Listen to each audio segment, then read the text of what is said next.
संगत जी, कैसे हैं आप सब। गुरु जी की कृपा दृष्टि से आप सब लोग अपने अपने घरों में अच्छे से होंगे और स्वस्थ होंगे। गुरु जी के रंग हम सब संगतों के संग। हंसते रहिए, मुस्कुराते रहिए, पॉजिटिविटी फैलाते रहिए। तो संगत जी, हमें खुश रहना है, हंसते रहना है, पॉजिटिविटी फैलानी है, पॉजिटिव रहना है, क्योंकि गुरु जी अपनी संगतों को खुश देखना चाहते हैं। क्योंकि हम खुश होंगे तो गुरु जी भी खुश होंगे, हम दुखी होंगे तो गुरु जी भी दुखी होते हैं। तो इसलिए हमें खुश रहना है, जिससे हमारे गुरु जी भी खुश रहें। तो संगत जी, चलिए बिना किसी देरी के आज का सत्संग शुरू करते हैं। मंत्र जाप करते हैं। ओम नमः शिवाय, शिव जी सदा सहाय। ओम नमः शिवाय, गुरु जी सदा सहाय। तो संगत जी, आज के मैं आगे के वचन सुनाऊंगी आपको। 10 वचन सुना दिए हैं, आगे का वचन पढ़ती हूँ, ध्यान से सुनिए, इन पे अमल कीजिए, इनको अपने जीवन में उतारिए। 11वां वचन है, रब कदे भी नजर नहीं आंदा। गुरु जी कहते हैं, रब कदे भी नजर नहीं आंदा। मैं क्या, मैनू तुहाडे विच नजर आंदा है। तुम कभी भगवान को नहीं देख पाते। मैंने कहा मुझे आप में नजर आते हैं, और गुरु जी मुस्कुरा दिए। जय गुरु जी। 12वां वचन है, रब नू प्यार करो, उहदे कोलों डरो ना। गुरु जी कहते हैं, भगवान ने ही तो संसार बनाया है, सोलर सिस्टम बनाया है, और सब कुछ उस परम पिता परमेश्वर ने ही तो बनाया है। इसलिए भगवान से प्यार करो, भगवान से डरो मत। जय गुरु जी। 13वां वचन है, महापुरुषों के ओहदे होते हैं, उनमें सबसे ऊपर सदगुरु होते हैं, और वो मैं हूँ। सिर्फ एक सदगुरु ही सबके दुख रोग अपने ऊपर ले सकते हैं और उन्हें दुखों से मुक्त कर सकते हैं। हर कोई लोगों की बीमारियां अपने ऊपर नहीं ले सकता, उन्हें हुक्म नहीं है, वो सिर्फ लोगों का मार्गदर्शन कर सकते हैं। ऐसा मनुष्य किस काम का अगर वो भगवान का शुक्राना ना कर सके। जय गुरु जी। 14वां वचन है, गुरु जी कहते हैं, कभी किसी की देखा देखी अपनी चादर के बाहर पैर नहीं पसारने चाहिए। जय गुरु जी, शुक्राना गुरु जी। तो संगत जी, जिन्होंने भी गुरु जी के चैनल को सब्सक्राइब किया है, उनके लिए उनको बहुत बहुत थैंक यू। संगत जी, कल मैं सत्संग अपलोड कर रही थी, बहुत दिनों से कर नहीं पाई थी, थोड़ी बिजी थी। तो जब करने लगी तो पता नहीं क्यों कोई ना कोई प्रॉब्लम बीच में अड़चन आ रही थी। तो गुरु जी ने सडनली एक फ़ोन पे मैसेज दिया कि आज तेरी फैमिली पे बहुत बड़ा संकट था जो मैंने टाल दिया, उसका शुक्राना कर। तो मेरे माइंड में वो मैसेज स्टक हुआ कि आज सच में मेरी फैमिली पे बहुत बड़ा संकट था, जो अगर गुरुजी ना होते तो शायद पता नहीं क्या होता। तो वैसे तो मैंने शुक्राना किया, लेकिन मुझे लगा कि मुझे आप भी मेरी फैमिली हो, तो क्योंकि अब हम संगत है तो संगत परिवार है, तो उनसे शेयर करना चाहिए। तो कल का दिन संगत जी मेरे लिए बहुत भारा था। कल मेरी फैमिली में एक बहुत बड़ी प्रॉब्लम आ गई। किसी ने शैतानी की, किसी अपने ने। आजकल रिश्ते ऐसे हो गए हैं कि थोड़े से स्वार्थ के लिए वो ये नहीं सोचते कि हम किसी के साथ ये चीज़ कर रहे हैं, शैतानी कर रहे हैं। अगर किसी को कुछ हो जाए, किसी को कोई फ़र्क नहीं पड़ता। तो संगत जी, मैं डिटेल में नहीं बताऊंगी, सत्संग बहुत लंबा हो जाएगा।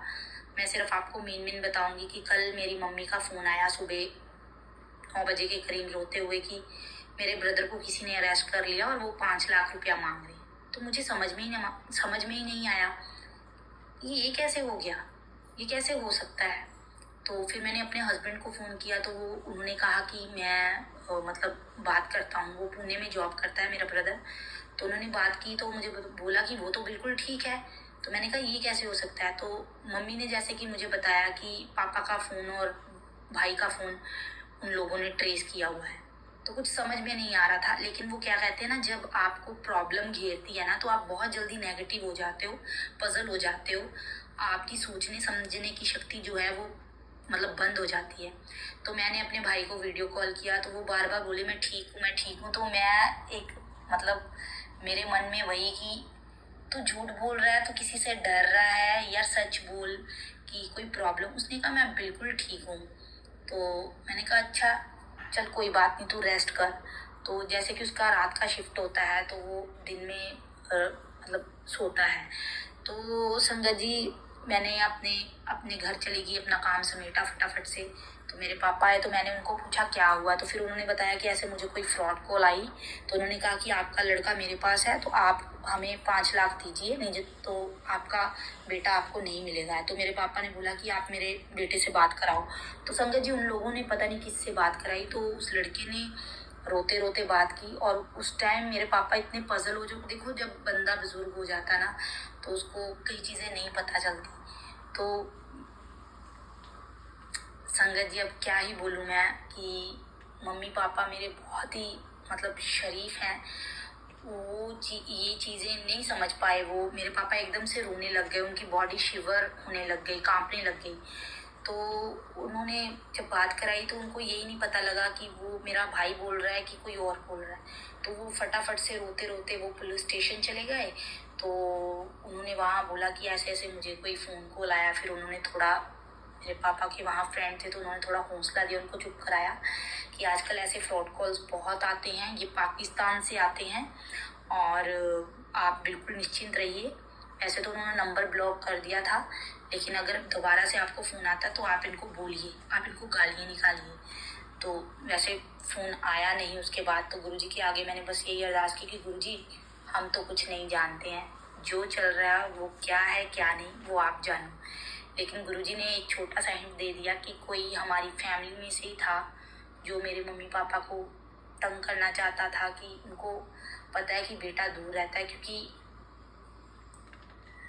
बहुत सारी चीज़ें हैं, कई बार हम इमोशनल होके, जब हम बूढ़े हो जाते हैं तो इमोशनल होके अपनों को बता देते हैं। लेकिन आजकल कोई अपना नहीं है संगत जी। जो क्लैरिटी है बहुत, मतलब महाराज की, मालिक की कृपा होगी कि रिश्ते कईयों की बहुत अच्छी हैं, बहुत अच्छी, बहुत प्यार है, भगवान की कृपा। लेकिन वैसे तो हर जगह आजकल खून सफ़ेद है। कोई रिश्ता आपको आगे नहीं देखना चाहता, खुश नहीं देखना चाहता।